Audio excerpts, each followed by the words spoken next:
time in less than a week, Biden lied about inflation.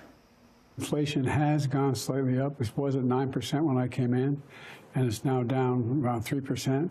But the fact is that I think people are just uncertain. And that's why we got to be steady, stay the course, and continue to produce these incredible jobs. And by the way, the pay for the jobs are outpacing the inflation rate they're paying. We're going to be able to deal with this. Did he say outpatient? I don't think you should. It sounded like that's what he said. I don't think you should say the word outpatient. All right, fact check. That was a total lie. When Biden came into office, Trump handed him an inflation rate of 1.4%. Now, Biden's right on one thing. Inflation did hit 9%, but it was a year and a half into his presidency. Joining me now, Ken Langone knows a little bit about the economy, billionaire, Home Depot co-founder, major GOP supporter and donor. Ken, Americans aren't believing Biden on the inflation issue. They shouldn't. How can you believe him? The numbers speak for themselves. Why do you think he's doing that? Because he's a liar. Why do liars lie? Because they lie. That's why you call him a liar. Look, think of all of the other things he said that have no basis in fact. None. And the irony of it is the American people, because of the media, he's being given a pass. I mean, that's the most absurd remark in the world, to say that inflation was 9% when he came in. It was, you have right, 1.4. 1.4%. Now, when you think about what's happened to the country in this beautiful and wonderful city of New York, I mean, you were here in its heyday. It's sad. I remember all my life. Oh yeah, but and of course you were. Listen to that accent. You're not exactly from Mississippi with that accent.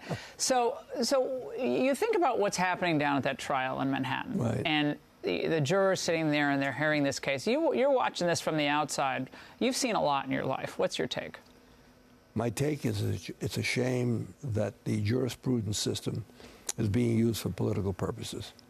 And people that make the remark, this is banana republic behavior, they're right. That's what it is. It's exactly what it is. Did you ever think you'd see this in the United States of America? Well, I was subjected to it myself with my dear friend, who I haven't seen, Elliot Spitzer. Not laughing, but I remember he did the same thing. So this has been happening for some time, but this is at the highest of high levels. Well, now it's out of the closet. Now they're blatant. Here it is. You know what? We don't need what. Look, I'm not a defender of Trump. What crime did he commit? That's something I still can't understand. What crime did he commit that he's on trial in New York City today? Would you endorse Donald Trump tonight on the show? I know lots of people were Nikki Haley supporters. You were one of them. A lot of very, very well-connected and wealthy people were Haley fans. What about now? Let me say this to you. I said on television a couple of weeks ago that I was going to vote for my wife. Okay, well, that's cute, but that doesn't work on the Ingraham Angle. Cute. I know. I think the most important decision he's going to make is who his running mate is. Because his running mate has the best shot of being the next president, because he's finished after this term. And I think I'm just going to keep my powder dry and watch and see what he. So you would consider sitting out the election and not supporting Trump if he picked someone that you didn't think was first of all, I live in New York State. My vote doesn't count. No, but your money counts. They need your money. Believe me, Elaine and I are supporting. I had John Kennedy in my office yesterday. By the way, they don't come for my wisdom. You're on the speed dial. No, they come for my wallet. Yeah. Don't miss. Yeah. People shouldn't be confused to think that I have this influence. The minute my wallet's shut. But it's a binary choice, Ken. I mean, you and I have known each other a long time, right. and I incorrectly stated that you had supported Biden when you were just saying you hoped he was going to be a successful president. He said it in his inaugural speech. Yeah. I'm going to bring America together. Yeah, but you're too smart. But this guy is you're from the Bronx originally? The Bronx? No, Long Island. Long Island. Okay. Well, I don't get my boroughs right. But you're beyond smart. You're beyond brilliant. It's a binary choice. So we can't dictate who he's going to pick for his vice president. I'm sure it's going to be someone who's, that supports him in general and his policies. Yeah, but it's a binary choice. It's Biden and lose America, or Trump and who he picks. So how is that a hard choice? I always act like I'm losing when I'm winning. I think that's the safest approach to take in life. Work hard. Well, because you don't take anything for granted. The polls look good now. But if I were Trump, and I got to give him a lot of credit. Long Island's not a borough, I was just told. Okay, sorry. Well, but if I was Trump, I'd say, who can add to the assurance that I'll win the next election? Who can add? That's what. Do you have any suggestions? Yeah, Nikki Haley. No, that'll never happen.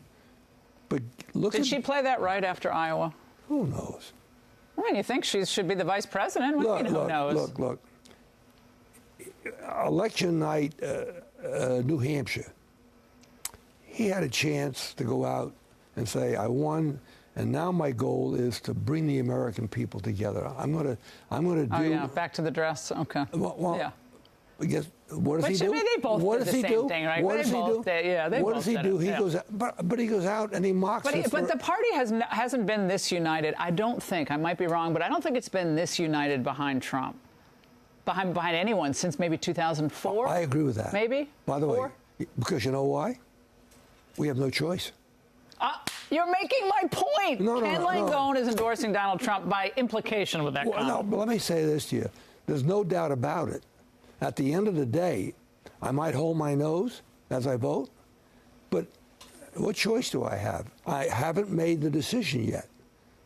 But what's your choice? I'm sorry, I'm beating a dead horse. I want to here. see, you know what I'm worried about most of all? What?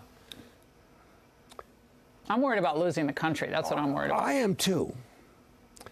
And let me give you a for instance. One of the finest men I know is John Kelly. John Kelly was the secretary, was his chief of staff. Another fine man, a good friend of mine, Rex Tillerson. These are fine American people.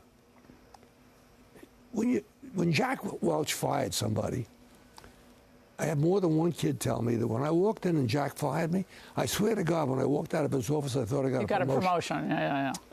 Why do you have to beat up on a guy? Okay, so Trump doesn't have the right tone for you, and I get it, and for some people that's the case. But all I'm saying is these are accomplished men. John Kelly, my God, a 4-star general in the Marine Corps, his whole life given to this country.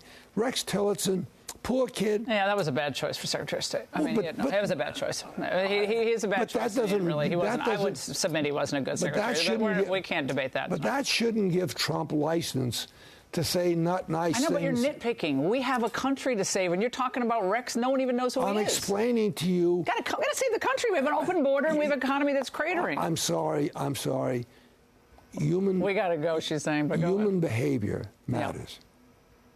Yeah. And I think how we treat each other civilly, with respect, matters. Well, and how long have I known you? 25 years? A long time. At least 25. We used to sit at those dinners in Washington. Oh, my gosh. Before you had this gig. What were you doing then? I was a lawyer probably back then. Skadden Arps, I think so. Ken. You were Skadden Arps? I was, yeah. No, this is my resume. Joe Flom was one of my original investors in Home Depot. Oh, my gosh. The circle is complete. Ed McCamus. Do you remember Ed McCamus? No, I'm not that old. Very prominent People litigator. People are dropping things in the studio. Anyway, look. All right. Well, you're going to endorse Trump. And this is the longest tease of an endorsement I'm not ever. teasing. I know you're not, but you're going to endorse him. There's a country to save. You're Italian. You got a binary choice here.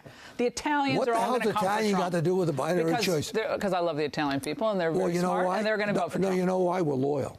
And they're telling me to rap. Another Italian in my ear is telling me to rap. I'm out of here. It's great to see you. And, Good to see you. And you look wonderful. Thank you for joining. And leave that daughter of yours alone. She's going to be fine. Oh, gosh.